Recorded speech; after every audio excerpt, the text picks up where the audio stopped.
boa tarde. É uma alegria imensa comparecer aqui na Justiça Federal, nessas novas e lindas instalações, notadamente aqui no museu, o que me traz muitas lembranças da minha época. E eu compareço aqui a convite da doutora Dulcineia aqui, para, depois de ter feito uma rápida visita e me empolgado com o que vi aqui, eu comentei com os seus funcionários aqui sobre de muitas coisas que eu lembrava, notadamente dos primeiros juízes que vieram para a Justiça Federal, e também alguma coisa assim sobre o convívio que nós tivemos lá no centro, ali onde foi instalada a Justiça Federal. Então, a minha fala aqui, ela será talvez até um pouco lúdica, porque eu não tenho assim grandes anotações, não tenho fotografias, mas eu trago assim na memória algumas coisas que aconteceram e do convívio que tive justamente com a reinstalação da Justiça Federal no Paraná, que foi uma alegria imensa para todo o estado e notadamente para Curitiba, também para a classe dos advogados, que na época eu ainda não havia me formado, era simplesmente um acadêmico. Mas tive a oportunidade de, como acadêmico, ter os meus pais com estabelecimento comercial, justamente do lado onde foi instalado, na Rua 15, a Justiça Federal. E com isso, tive contato direto, assim, não dentro do aspecto jurídico, mas do aspecto do convívio e da vida das pessoas, junto com esse comércio que os meus pais tinham justamente ao lado. E esse comércio, ele era frequentado quase que diariamente pelas pessoas que atuavam na Justiça Federal ali na Rua 15 e também os próprios juízes, dos quais os primeiros nós já conhecíamos de Curitiba, que era o caso do Dr.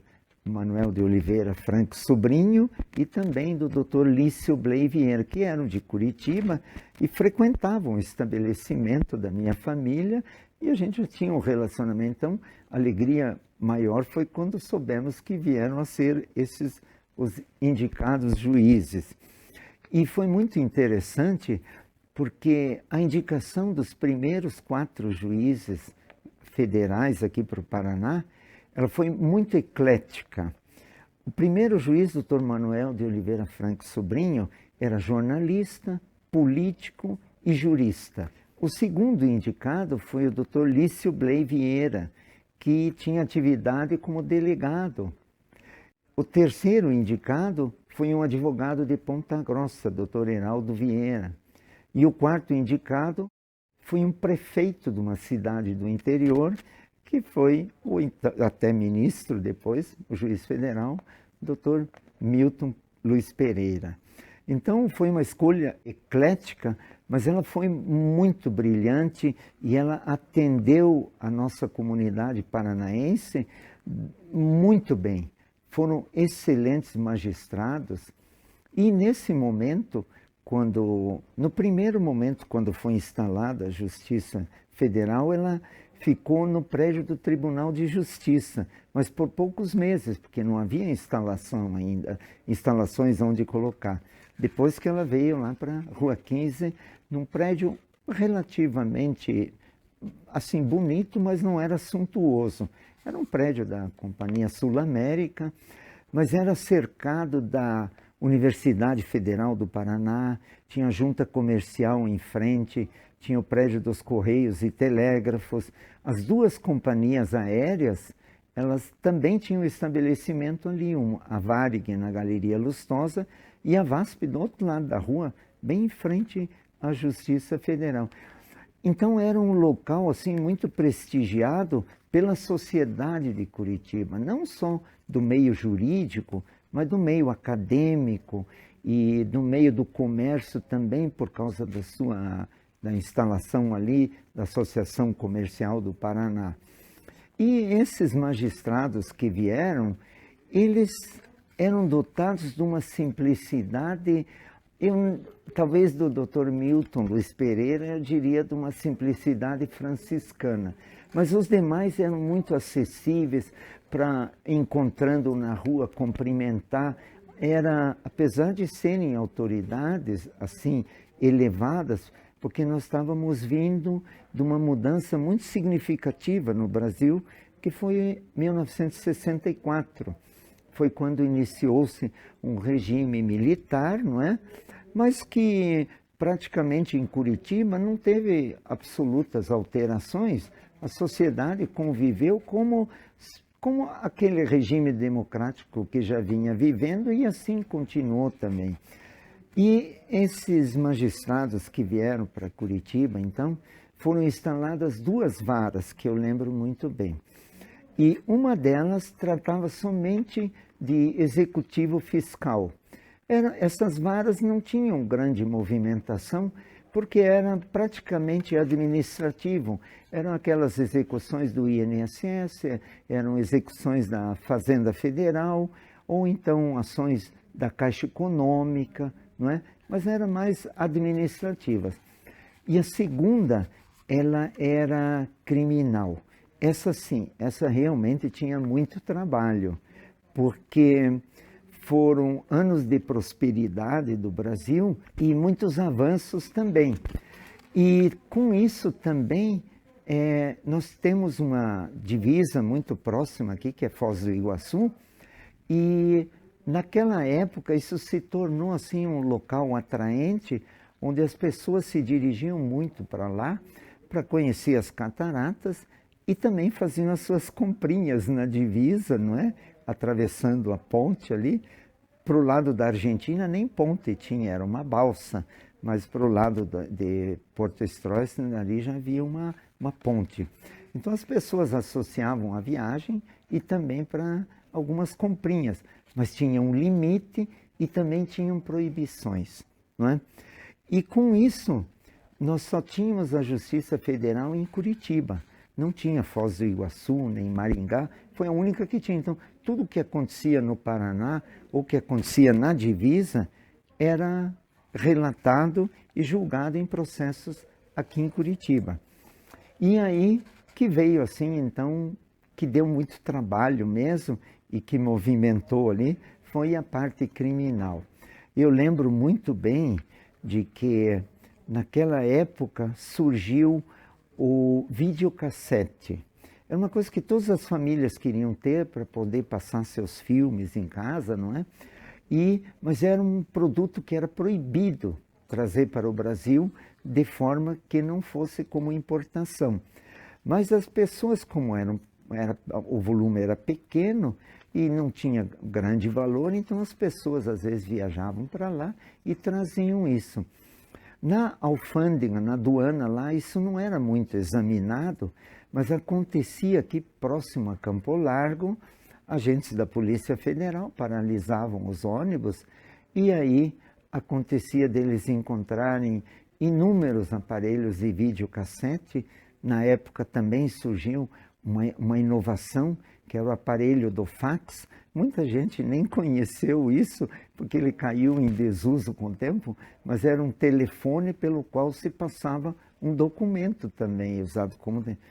E nesse momento era feita a prisão em flagrante das pessoas que vinham naqueles ônibus trazendo. E eu devo dizer aqui que tinham pessoas importantes da nossa sociedade, pessoas de bem, que não estavam fazendo aquilo praticando um crime.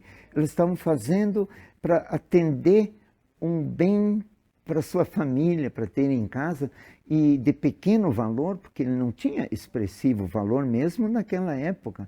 Era um videocassete, mas eu não lembro o valor que podia trazer em dólar, mas esse objeto ele era um dos que estava proibido de vir. Então, essas pessoas eram presas em flagrantes e levadas para a delegacia da Polícia Federal, que ficava no Baldino do Amaral. Então, nos finais de semana, havia apreensão de muitos ônibus e muitas pessoas eram levadas lá e ficaram presas no primeiro momento. Geralmente isso acontecia de madrugada, e foi nessa época também que eu iniciei a advogar. Então as pessoas nos procuravam logo de madrugada, diziam, poxa, por favor, preciso de um advogado, minha esposa, minha filha está presa nas dependências da Polícia Federal. Então nós nos dirigíamos até lá, conversávamos com as pessoas e nós sabíamos que era um crime que era afiançável. Então, mediante uma fiança, a gente conseguia imediatamente a liberação. E nesse ponto, louve-se os juízes que estiveram aqui na Justiça Federal, nós podíamos procurá-los em casa. Eu lembro de ter ido na casa do Dr. Milton, de ter ido na casa do Dr. Bley, na casa também do Dr. Heraldo, fora de horário, pedindo uma autorização para ele arbitrar uma fiança para a gente recolher e liberar as pessoas. Então, esse que eu quero destacar, da bondade, da delicadeza, da lianeza e da compreensão desses magistrados que integraram a primeira Corte da Justiça Federal em Curitiba. Era um orgulho para os advogados trabalharem na Justiça Federal. Eu lembro que no meu meio costumava se dizer assim, eu tenho uma audiência hoje na Justiça Federal. Seria como você se dirigir a um monumento majestoso que tivesse em Curitiba, ou muito mais do que isso. Era muito importante. E o brilho desses magistrados foi de muita significação para a Justiça Federal, e até hoje ela trilha esse caminho, e a gente vem acompanhando, e a Justiça Federal em Curitiba tornou-se um marco em todas as questões que militaram por aqui, por seus magistrados que depois seguiram aqui, e outros que conseguiram ir adiante na carreira, como foi o caso do Dr. Milton Luiz Pereira, que chegou depois ao cargo de ministro do nosso STJ. Então, essa lembrança que eu trago, eu falo que ela talvez seja um pouco lúdica, né? Porque eu não tenho anotações, não existem fotografias, mas eu estou falando de pessoas com as quais eu convivi, com as quais eu conversava, com as quais eu tinha liberdade de dialogar sobre algum assunto. E aconteceu daí o melhor de tudo, que quando eu estava já concluindo o curso de Direito, nos últimos 2 anos, eis que Dr. Milton Luiz Pereira passa a ser o meu professor de Direito Penal na Faculdade de Direito de Curitiba. Como eu já o conhecia, então, quando ele iniciou as suas primeiras aulas, eu me sentia, dentro da minha turma, como um privilegiado por ter, assim, não uma amizade, mas ter um conhecimento, um relacionamento e a liberdade, inclusive, de falar com o Dr. Milton no corredor da universidade. E aconteceu algo muito interessante, que o Dr. Milton, ele depois que saía da Justiça Federal, ele não usava o veículo que era para levar o juiz até em casa e de volta para o trabalho. Então, ele ficava, dava aula e depois ele estava a pé, depois da aula. E eu, certa ocasião, aguardei assim encontrá-lo no corredor e daí perguntei, doutor Milton, está indo para casa já? Ele disse, vou tomar o ônibus ali. Disse, puxa, doutor Milton, eu moro próximo da sua casa, eu posso lhe dar uma carona. E aí eu devo confessar que eu morava próximo não era verdade.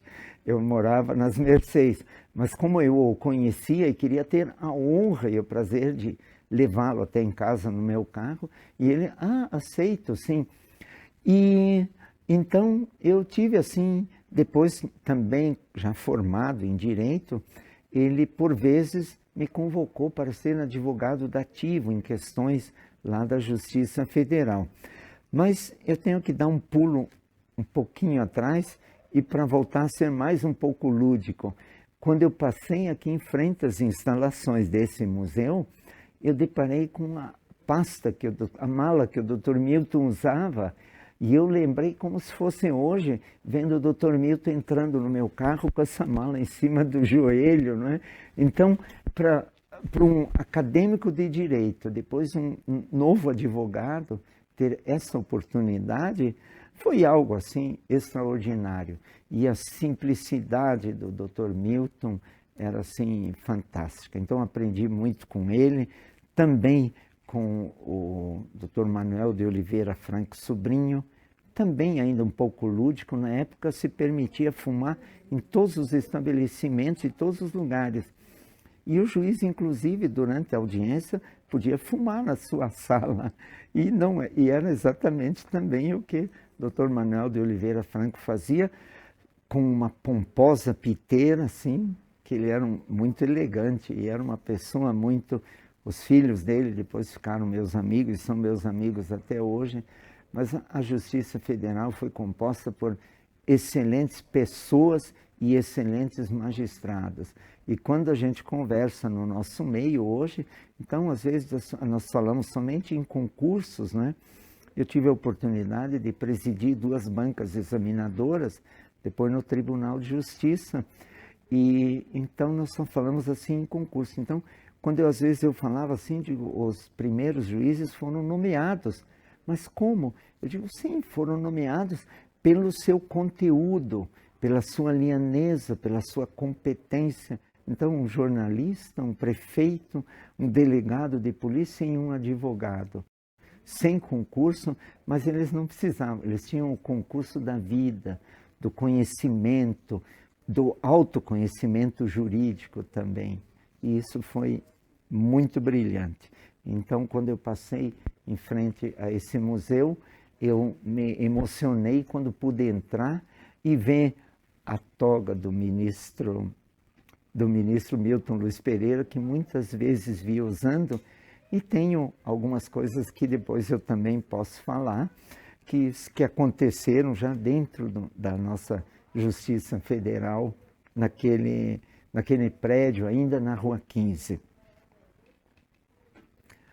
Também agora, recordando ainda, falei bastante sobre os primeiros juízes da nossa Justiça Federal, das instalações, né?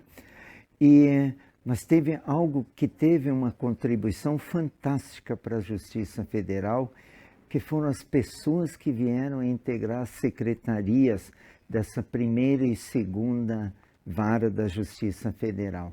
Foram pessoas também escolhidas a dedo, mas pessoas que tinham assim muita cultura, que tinham tradição já no nosso estado, na nossa cidade, e pessoas envolvidas assim em ajudar e projetar a Justiça Federal aqui no Paraná. A primeira pessoa que eu lembro é a doutora Olga Dias Rodrigues, que foi a secretária da primeira vara, onde atuava daí o doutor Milton Luiz Pereira. A doutora Olga, ela era de uma elegância bem tradicional, assim, de família da paulista, porque ela era paulista, daqueles 400 de São Paulo. Ela era muito organizada em tudo, ela só saía de casa depois de ter se ornamentado totalmente, não é? Era uma mulher elegante, uma mulher bonita e muito educada. Ela também mantinha um pouco da austeridade que era imposta pelo juiz Dr. Milton Luiz Pereira. Então, muitos diziam que, puxa, mas vou ter que falar com a doutora Olga. Eu muitas vezes dizia assim, ela é muito acessível, ela vai lhe dar a solução antes mesmo de levar isso para a mesa do Dr. Milton, porque ela fazia uma triagem disso.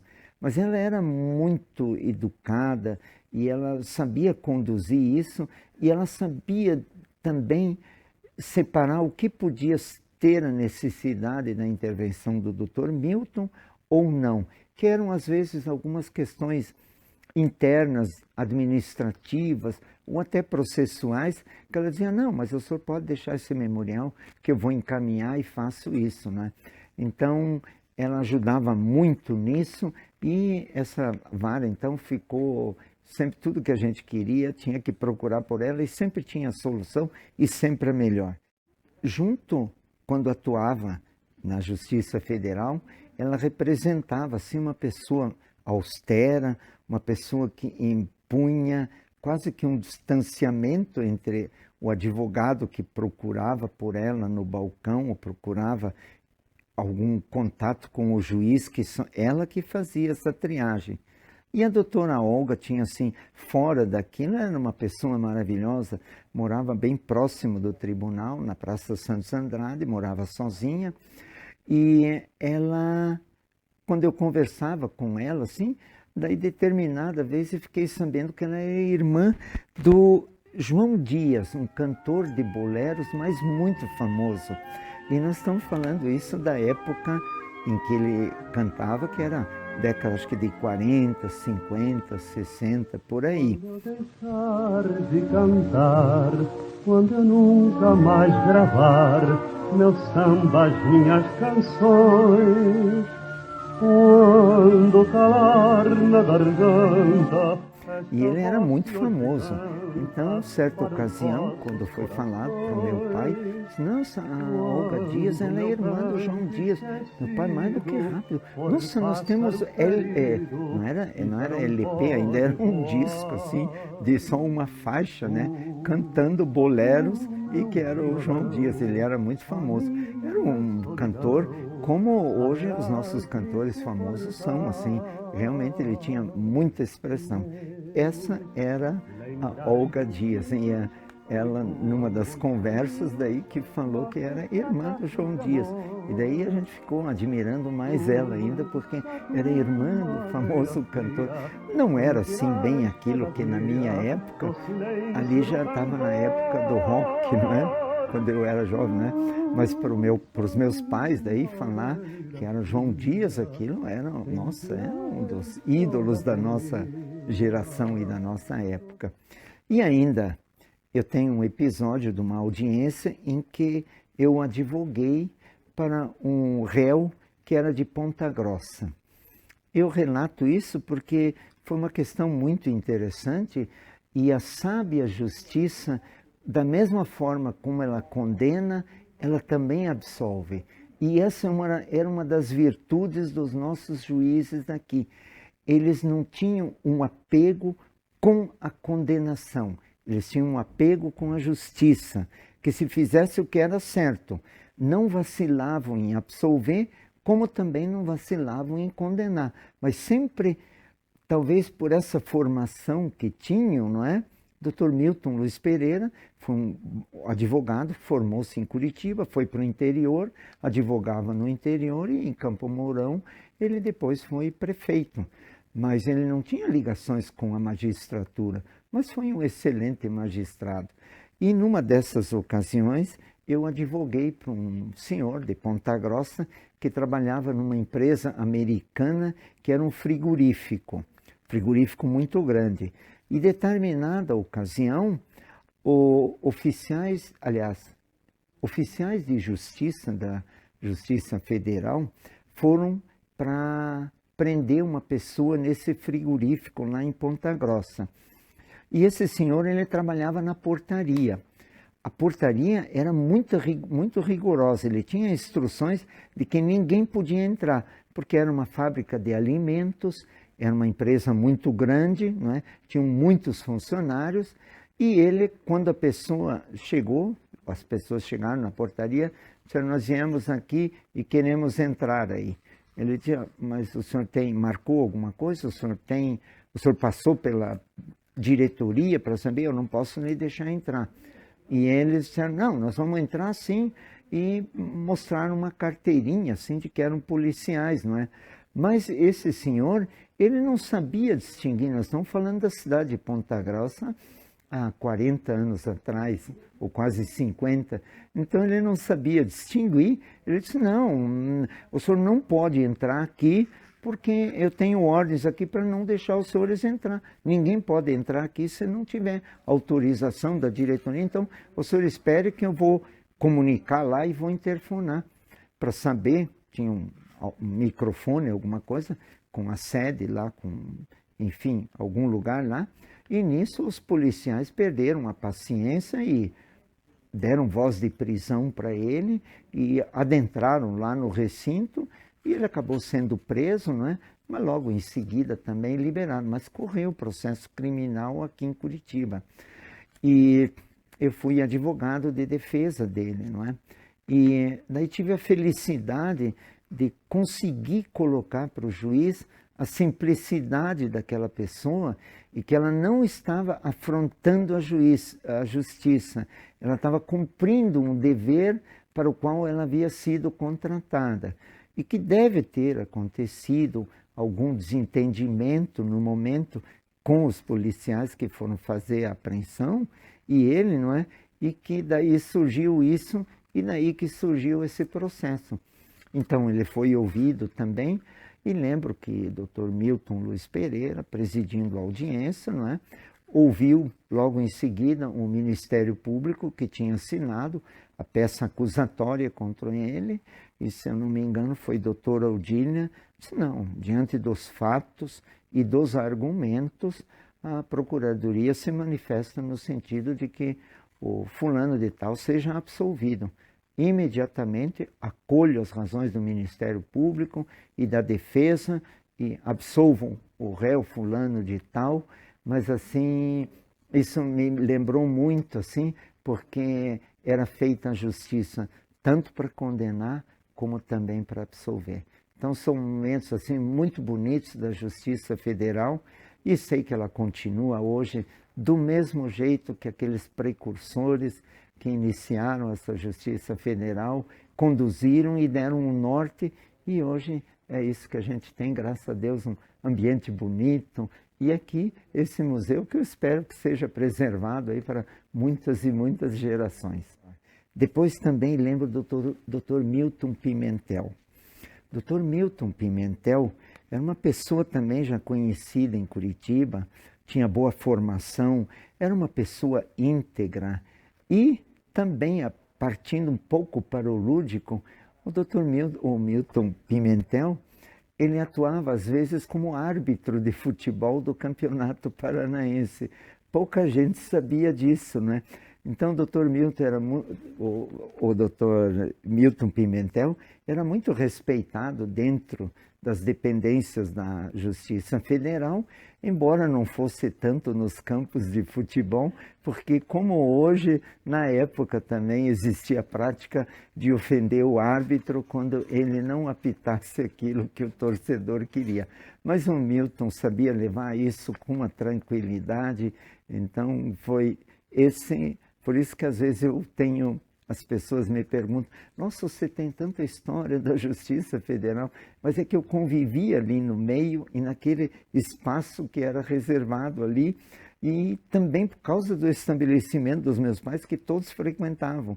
Então a gente tinha assim uma intimidade e brincava, inclusive em certos momentos, com eles com muito mais liberdade que a gente não tinha com os magistrados. Lembro também do Sérgio Augusto Costa Biscaia, que foi, na época, ele era o distribuidor. O Sérgio também era de uma família tradicional, o pai parece-me que era engenheiro, residiam ali na Carlos de Carvalho, era uma pessoa muito boa e dedicada, assim, todos vestindo a camisa da Justiça Federal e fazendo com que as pessoas se orgulhassem mesmo daquele trabalho. Nós, como paranaenses e como curitibanos, tínhamos orgulho de ter essas pessoas atuando lá, junto com esses magistrados. Lembro também de um senhor chamado Colim, que atuava muito lá, e ele tinha dos hobbies do Dr. Colim eram os cavalos de corrida.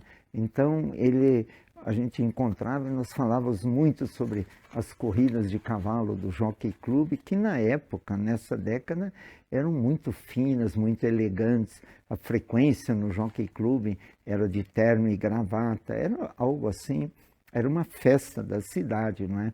E também lá se desenvolviam, às vezes, provas de corridas em que homenageavam, inclusive, Tribunal de Justiça, Governo do Estado e a própria Justiça Federal também. E o Colim, então, tinha isso. Lembro também de outras pessoas, das quais fui esquecendo o nome, mas lembro perfeitamente que todos tinham muita dedicação com a Justiça Federal, muito capricho. Lembro também dos primeiros procuradores federais. Lembro da doutora Odília Ferreira da Luz. uma senhora de uma inteligência, professora da Universidade Federal também, mas de uma lianeza e de uma simplicidade nas dependências, evidente que era respeitada aquelas formalidades da liturgia do cargo, mas porta fora da Justiça Federal, era uma pessoa com que se podia conversar nos corredores da universidade. Outro procurador, doutor Miguel Guscov, Alcides Munhoz, doutora Ela Vieco de Castilho, que depois tornou-se esposa do juiz Manuel Volcomer de Castilho também. Então, esses procuradores que eu lembro assim, dentre outros que o tempo fizeram eu esquecer o nome, mas se eu tivesse algum tempo para pesquisar, com certeza lembraria de todos. Na época também havia o Centro Acadêmico de Direito da Faculdade de Curitiba, e ali também não só os acadêmicos frequentavam, mas também alguns ilustres professores, e dos quais, vez ou outra, algum juiz federal proferia alguma palestra lá para esses acadêmicos. E, enfim, essa era a vida que eu lembro da criação da Justiça Federal, que lá se vão 55 anos, mas as imagens e as imagens que eu mantenho, elas estão muito vivas na minha alma e na minha mente pela beleza daquele momento que eu vivi, pela grandeza daquelas pessoas com quem eu pude conviver e aprender muito, mas muito mesmo. Dr. Milton, certa ocasião, me convidou porque, na época, existia o processo de naturalização. E, com aqueles prósperos anos de 60 e da década de 70, muitos estrangeiros, então, queriam ter a nacionalidade de brasileiros, porque queriam desenvolver atividades aqui, não é? E então, mas isso era tudo feito na Justiça Federal em Curitiba, embora as pessoas fossem dos longínquos lugares, como Foz do Iguaçu, Maringá, Pucarana, Guaíra, e estrangeiros de todos os países, mas acentuadamente para japoneses e também pessoas do Oriente Médio, lá seriam do Líbano, enfim. E as formalidades para esse ato de naturalização estavam escritos numa lei lá, que eu não vou lembrar agora, mas elas eram cumpridas com muito rigor pelo Dr. Milton Luiz Pereira. E participavam ali procuradores, né, federais, o juiz Dr. Milton, sua secretária, doutora Olga, e normalmente um representante da OAB. E eu fazia parte desse pequeno espaço, e a convite sempre do Dr. Milton, e além de ele proferir uma palestra, ele esclarecendo do nosso país, sabendo se as pessoas tinham vontade, por que estavam querendo a naturalidade brasileira, não é? E todos respondiam por quê. E no final dessa arguição e dessa conversa, a secretária passava para essas pessoas, o grupo era às vezes 8, 10, 15 pessoas. Daí a doutora Olga passava um papel no qual continha a letra do nosso hino nacional.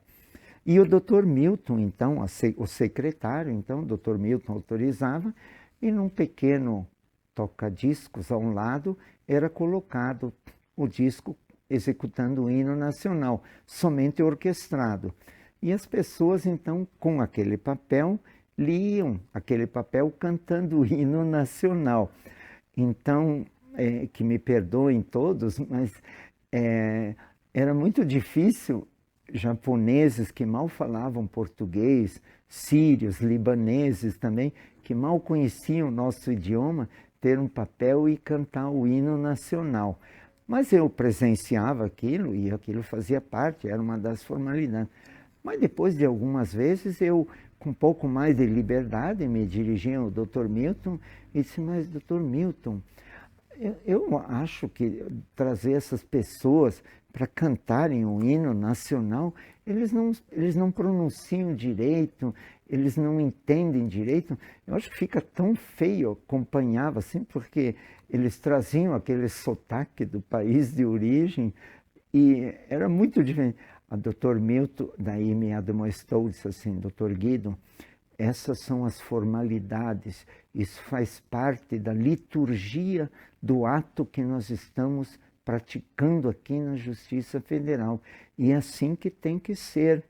E eu, delicadamente, aceitei e assim continuou durante algum tempo.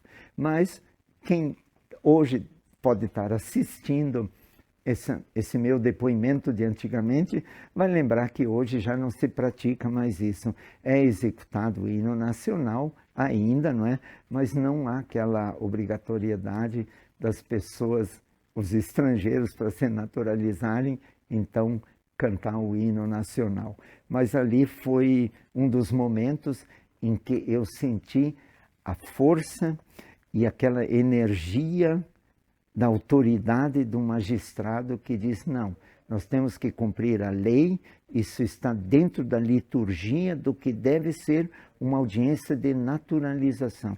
E assim ela era cumprida do primeiro ao último minuto. Mas foi muito bom porque muitos daqueles que foram naturalizados brasileiros tornaram-se pessoas importantes no estado do Paraná, na economia do estado e orgulho até para o Brasil. Mas, concluindo do que eu mais ou menos lembro e me dão a oportunidade de falar sobre isso, então eu fico muito feliz e eu lembro de uma frase do Dr. Manuel de Oliveira Franco, que escreveu em um determinado artigo, publicava muitos artigos. Então, em determinado momento, ele escreveu: a memória é um elemento eficaz de permanência orgânica vital. E assim eu vou encerrando a minha participação, estou totalmente à vontade. Trouxe à lembrança essa mensagem do nosso primeiro juiz federal, que nesse livro ele escreve da memória, que isso é, ele fala, é a permanência orgânica vital. Ou seja, ele quis dizer com isso que nós devemos manter tudo na memória e conservar, porque isso é a nossa história, é a história do nosso país, a história da nossa vida política, da nossa vida judiciária, enfim, ela faz parte de tudo isso. E eu fico muito feliz e agraciado por ter sido convidado pela senhora para poder falar um pouco sobre isso, ainda mais rodeado dessas peças aqui, com as quais eu tive contato visual por muito tempo e elas fazem parte da minha memória dentro do judiciário. Muito obrigado.